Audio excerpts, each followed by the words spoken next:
Dito kami. Maaga pa. Anong oras na? Alas 6? Wala po. 5:12 pa lang. Ha? 5:12. Biro mo? Alas 5 na. Diba na kami sa Bikutan? Morning! Hoy! Hintayin mo kami! Kilala ko yun. C5 yun, yung isa. Yung payat. Hindi niya ako nakilala eh.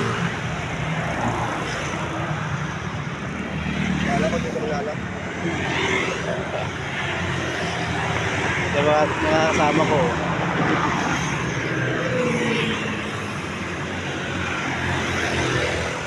Alas 4. Hanggang alas 5 na. Ang usapan alas 4. Filipino time talaga sa mga ano namin mga kasama. Ganun talaga. Ano tayong magagawa eh. Nandun may inaantay lang kami sa after ano na. Basta kami. Hintay lang namin. Thank you, thank you. Good morning, good morning.